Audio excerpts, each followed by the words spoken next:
Lakeland Currents, your public affairs program for North Central Minnesota. Production funding for Lakeland Currents is made possible by Bemidji Regional Airport, serving the region with daily flights to Minneapolis-St. Paul International Airport. More information available at bemidjiairport.org. Closed captioning for Lakeland Currents is sponsored by Nisswa Tax Service, tax preparation for businesses and individuals. Online at nisswatax.com. Hello again, friends. I'm Jason Edens, your host of Lakeland Currents. Thanks for joining the conversation today, and thanks for your ongoing support of Lakeland Public TV. The Concordia language villages are an institution here in our region. Since 1961, the Concordia language villages have been inspiring courageous global citizens, and they've recently hired a new executive director. It's my privilege to welcome Mary Mouse Kosher, the new executive director of the Concordia language villages. Mary, thanks for making time for the conversation today. It's great to be here, Jason. Thanks for asking. Absolutely. So first of all, I understand this is a bit of a homecoming for you. Can you tell us a little bit about that? It is. I grew up in Bemidji, so the Concordia language villages were in my backyard. And, I'm a 1985 lumberjack, grad of Bemidji High School. So it is kind of like coming home again. I was really excited to be offered this opportunity and privilege really to lead such an amazing organization. And I've been on board now just over 4 months. So it's really just been amazing. Fantastic. Well, I know there aren't many people who haven't heard of the Concordia language villages, but just pretend that I haven't and tell me a little bit about them. Give me the big picture. Well, the big picture really is, and you mentioned it in your opening, the mission of the villages is really to inspire courageous global citizens. And whether you're 8 years old or you're 85 years old, we really work to expose the general public to the beauty of languages, the beauty of culture. And we're fortunate enough to have just about 900 acres right outside of Bemidji and on Turtle River Lake. That is an amazing backdrop to really immerse oneself in what we call the CLV way, so the Concordia Language Village way. And what that really means is simply kind of learning language in 4 ways. First of all, a grand simulation. So really, once you enter the villages, you are immersed and become citizens. It's a very intentional experience. Whether you're learning German at Waldsee or French at Lac du Bois, each of the villages has its own persona, and you really are immersed into that right away. So that's one piece of it. And also community-based learning. So in everything that we do, it's really about building that community between staff, with our villagers, villager families. So that's another really big piece of who we are as an organization. In addition, it's about lived language and culture. So it's about learning by doing. So whether we're cooking in the kitchen and learning how to make an authentic dish, to playing a game of soccer, all of that's going to be in language. And so it's really not about just in the classroom or outside the classroom. It's 24/7, really to get you thinking, breathing, and imagining what might be possible in a new language. And finally, it's about outdoor learning. I mean, we really want to take advantage of our backdrop in beautiful Bemidji area. And up on Turtle River Lake, it is simply, if you haven't been there, outstanding and really stunning backdrop, no matter the season. And so we embrace that setting, and we really do learner center activities, taking advantage of that amazing outdoor space. Well, so that's a little bit, whether you're there for a week, a few days, 4 weeks, a weekend, there's a way to really kind of fit that all in and weave that into your experience. Well, there's so many things that you've just shared with me that I'd love to follow up on. The first of which is, did I hear you say ages 8 to 85? So this isn't just for youth, is that correct?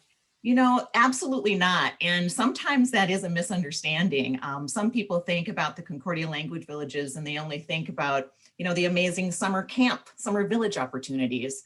And while our summer programs are primarily youth focused, we have programs happening year round up at the Concordia language villages. And what's amazing, we have family weekends, we have special adult programs. And because of the pandemic, in the last year, we've actually introduced virtual programs and virtual villages actually as well. And what we really have seen is that adults are loving this opportunity to sort of zoom in from wherever they might be in the country or even internationally and learn how to, talk about French cooking in French and kind of revisit what they're doing in their history with maybe learning a language.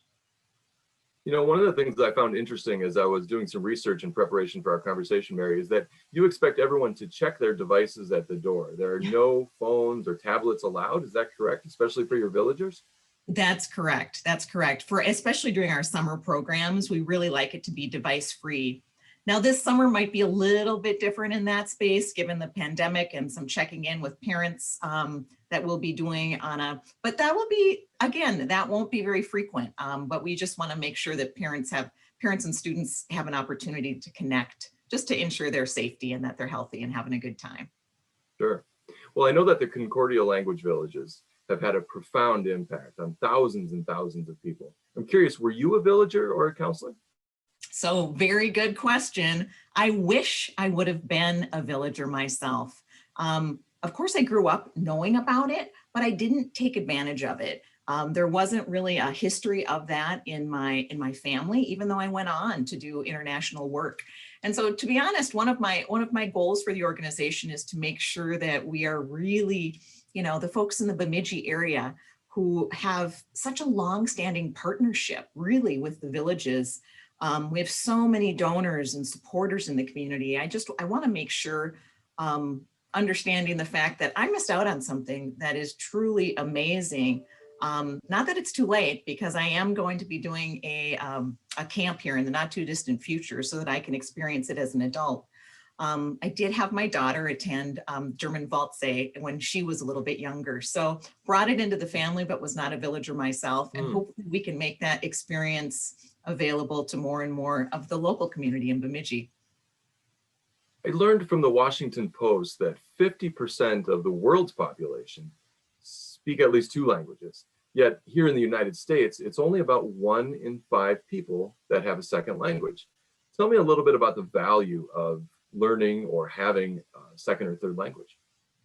I really think it's about bridging cultural understanding. And I really feel like, given kind of where we are as a world today politically, I think what it does is it brings cultures, it brings people together, it brings understanding across borders. It really builds community that I think we need now more than ever. It doesn't necessarily matter kind of what you believe in politically, but learning another language, understanding another culture, being more of a global citizen. I think what it can do is break down barriers and allow conversations to take place in ways that maybe, as we grow and progress, whether it's through education and in our professional careers, as we have children ourselves and families, it's a way to bridge gaps that exist in a profound way, I think, across not just here in the United States, but across the world. And so we're making, hopefully, a small dent in creating more cultural understanding and really educating, especially our youth, but people of all ages, exposing them to what it means to really be a global citizen. I'm curious, Mary, what international experiences do you bring to the Concordia language villages? Well, I have one language. I actually have people on my staff who speak 5, 10, some even more than 10 languages. So I am not the cultural expert, but I did have an undergraduate major in English and German. After I graduated from college, I was fortunate enough to receive a Fulbright scholarship and spent a year in Vienna, studied abroad in Salzburg as an undergraduate student. And then again, a little bit later in my career was a Bosch Fellow and spent another year in Germany. So did some academic and more formalized work overseas, but also spent about, the first 10 or so years of my professional career at the University of Minnesota's Carlson School of Management, where I did help actually to build international programs and offshore executive MBA degree programs. Mm-hmm. Mary, I always like to source 1 or 2 questions from a constituent or a member of the community of the person that I have the opportunity to visit with. So I have a couple questions here for you from some past villagers and counselors. One of which is, when can we look forward to the next International Day? And for those who don't know, tell us a little bit about International Day. Well, International Day, and to be honest, I have yet to experience one myself in its full glory. So International Day happens every summer, and it's really the coming together of all of Concordia Language Village's 14 villages. Usually there are speakers, there are dances, there are songs in each of the languages that the villages represent. It's really a celebration of all the villages, of all the cultures, of all the languages, and coming together to really just celebrate that Concordia Language Village way in what, from the pictures I've seen and from the videos I've experienced, is a true colorful celebration of dance, music, and pure joy.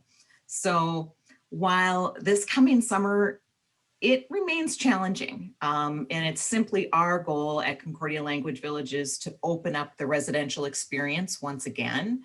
But that being said, we are in the midst of planning for a more virtual International Day. And so there will be pop-up experiences that will be virtually delivered from villages, from one village to another village, that parents will be able to zoom in and experience with their children.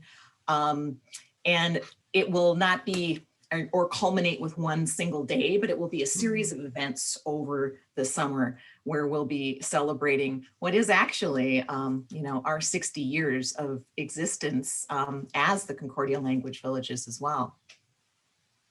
So hopefully in summer 22, it will be more of a residential experience, but this summer, we don't want to ignore it. We want to, we'll bring some virtual life to I-Day.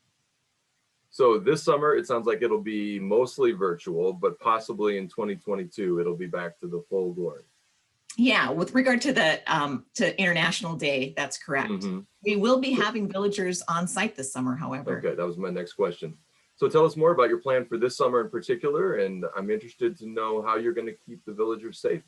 Right. Well, it's been it's an evolving story, as you can imagine, and the protocols continue to evolve as well as vaccine distribution grows in our community and nationally as well. So right now, what we've taken a relatively conservative approach, I would say, to opening our residential programs. In a normal year, students would have an array of options from 1 week, 2 week, 3 week, and 4 week options, along with day camps. We made the strategic decision several months ago to mitigate as much risk as possible to really focus on the longer duration programs. And so we'll be offering 4-week villager programs across all of our villages. And what that means is, and we'll also be operating at about 50% capacity, so that in the cabin area where students are sleeping at night, there's sufficient space between campers' beds to allow for some of what, 6 feet of distance and kind of some safety mechanisms that we've got in place. So we will have that taking place. The students will, there won't be a lot of opportunity to engage. Students will come in pods. They'll stay in pods with their staff members. We'll be requiring students to come on site with proof of a test from the last week or so. We'll be testing students again once they return on site, and then we'll be testing throughout their duration with us for those 4 weeks. The good news is that since we will be sort of podding and keeping our villagers in small groups, after the first couple of weeks and continued negative COVID tests, I don't want to say it will be completely relaxed, but there will be a little bit more ebb and flow if we're able to really keep everybody safe for the full 2 weeks that they're there initially. So we've got a lot of protocols in place, and we're sort of taking what I think we're calling the Swiss cheese model, where we'll be doing physical distancing, we'll be utilizing the outdoors as much as possible, and we'll also be masking. So with those 3 mechanisms in place on a regular basis, we should be able to to operate. So if you're at reduced capacity this summer, how is it more difficult to select those villagers that will be on site, or how does that affect your selection process? Well, it's first come, first serve. Okay. Registration is open right now. We do have villages that are already full and we have waiting lists. So, I would encourage folks, our website is always up to date, and you can see what villages still have capacity and what don't. The great news is that there are virtual options for all of our villages. So while that's not ideal for some, they really want to have that residential experience. If somebody really needs, a continuation of a program that maybe they started in Korean, they should be able to, complete that through a virtual village. So we're also watching the evolving nature of what's transpiring with regard to COVID. And right now, according to national or the camp standards that are set and the Minnesota Department of Health in conjunction, there are certain recommendations in place that there's a lot of discussion right now. I think they're recommending that our cabins be at 50% capacity. That may loosen in the next month or so, depending on what we continue to see in terms of the numbers. Right now, there's some cautious optimism that maybe we'll be able to expand, not fully, but in those cabins add another 1 to 2 beds. So there may be additional capacity as we sort of cautiously approach the next 4 to 8 weeks. But right now our website is kind of the best teller in terms of where there is space available. Sure. Clearly there's a lot of disappointed villagers. Not everybody wants to come for a 4-week program. That might be a little long, especially for our younger villagers. So we're hoping to have a more robust program again in summer 22. So speaking of the 4-week immersion experience, the residential experience, I noticed on your website that that's just this side of $5,000. Do you think that's affordable? I think it's a challenge for many and most families. We have quite a bit of scholarship support available. We also work closely with, in fact, I testified this week at the legislature with the Office of Higher Education for funding to allow for summer enrichment program support, of which we've been the beneficiaries of $1,000 stipend for our students. So we have a number of very passionate donors that provide scholarship support. We have support through the Office of Higher Ed for summer enrichment grants that we can give to our students. But there is no question that it's a sizable investment and it does require some planning, but we're continuing to raise money and work with our donors to continue to increase the amount of scholarship dollars available. It's definitely a priority of mine to continue to work on that, because I know that price tag is really, it's a limiter for a lot of families. One of the reasons why, as we were putting our virtual villages together and we were thinking about access, we've really, I think, priced our 1-week virtual programs now are at a $395 price tag, which hopefully, we have a lot of funding opportunities and mechanisms for that, so that families also, before they invest a significant amount of money, could sample kind of what's available for a virtual week, hopefully at a more affordable price tag, before they invest in something like, a 4-week program, which is considerable. One of the small details that I've personally always wondered about is why it's the Concordia language villages. Is there a relationship with Concordia College in Moorhead, or what's the origin story of Concordia? Yes, exactly. That's correct. And I wasn't even aware of the actual history, but Concordia Language Villages was actually founded by a gentleman named Dr. Gerhard Huckabo, who worked at Concordia College and then founded the villages back in 1965. And so since that point in time, and in 1965, that's actually when Concordia Language Villages with Concordia College, actually as the signature, established their presence in the Bemidji area with the purchase of land. And so it dates way back to the mid 60s when some faculty from Concordia College were given permission to really sort of explore and innovate around this idea of simulation and immersive experiences to learn language and culture. So to this day, Concordia Language Villages is a program and operated under the umbrella of Concordia College Moorhead. And who does pay for the Concordia Language Villages? Is it simply funded through the revenue that you generate from your villagers, or are there other streams that help support the work that you do at CLV?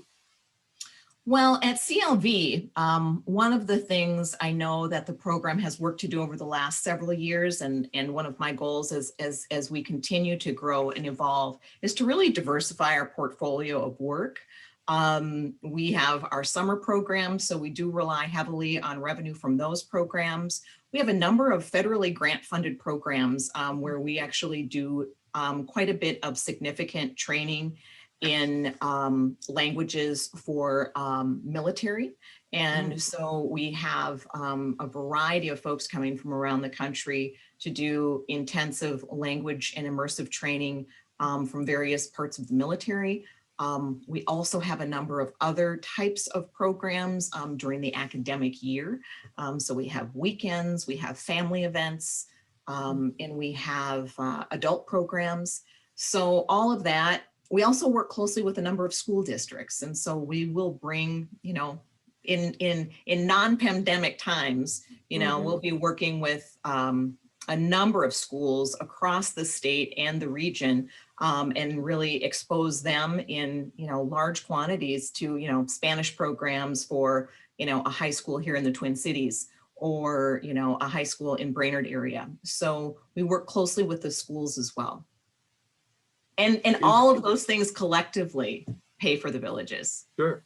And are the Concordia Language Villages a nonprofit if they're part of Concordia College? Yeah, we again, because we are under the Concordia College umbrella, we are not our own nonprofit, but we fall right underneath the Concordia College Moorhead nonprofit status. Well, I want to take a couple minutes here and talk a little bit about the languages that you offer. It's my understanding that you offer 15 different languages through your various programs. Is that correct?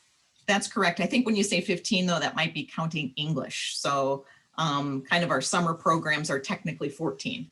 I see.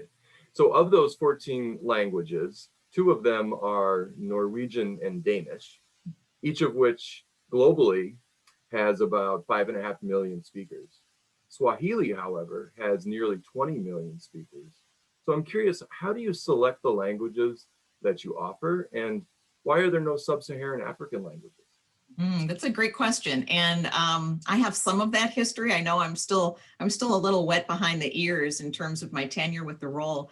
But, again, historically, when we look back to the roots of this region in Minnesota, a lot of Scandinavian folks really founded and were part of the development of the area. And so Swedish, Finnish, Danish, Norwegian have a foothold and a presence at the villages. It definitely started out, I would say, as a very Eurocentric sort of language village.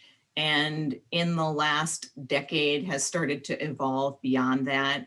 We have a significant Spanish village. We now offer Chinese, we offer Japanese. We have a new Korean village that is actually in the process of being built. We'll be completing phase 1 of that up on Turtle River Lake in April, and it is stunning. And Korean is one of our fastest growing languages. So we have really evolved and added languages as opportunities and connections and funding have presented themselves to us. But you bring up a good point. I mean, I believe that there are a number of us that, to be honest, also when you think about our tribal neighbors in the Bemidji area, there's opportunity for partnership and for teaching of languages well beyond what we currently offer. And I would like to see us continue to evolve and really truly become, global citizen means a lot of things to a lot of different people. And we have amazing tribal neighbors, and it's important to acknowledge not only the land that we are sitting on in the Bemidji area, but also to work and to partner and to creatively see if there are ways that we can assist in an authentic way that might be needed. And so those are the kinds of things that I really want to explore further as we sort of grow and develop as an organization. Well, I was going to ask you about Ojibwe, so I'm glad you mentioned that. But let me ask you about your vision going forward for the future. How do you intend to expand the reach and the relevancy of the Concordia language villages today? Well, one of the things I think we found, again, making lemonade out of lemons in this past year, it's been a difficult year for us as an organization, not unlike many thousands of organizations across the country and in the region. So we've been pretty hard hit. So my goal for the current year really is to stabilize our programs. It's been a tough year because we in 2020 had no residential programs. We pivoted very last minute to virtual villages.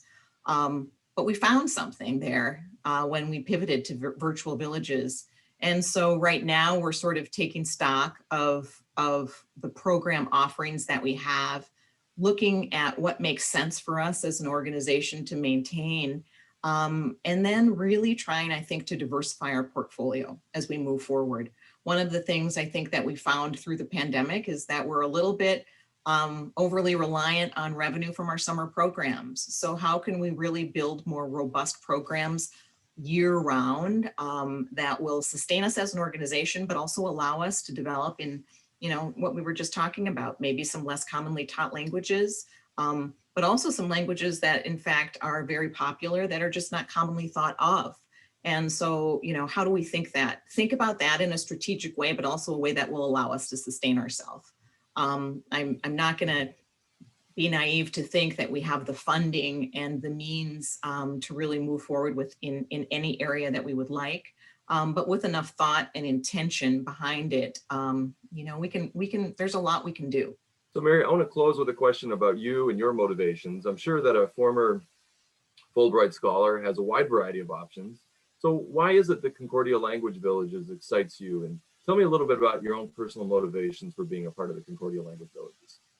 Well, I happen to be at a point in life, where my children are mostly grown. Not that they're not living at home right now, given what's going on in the world.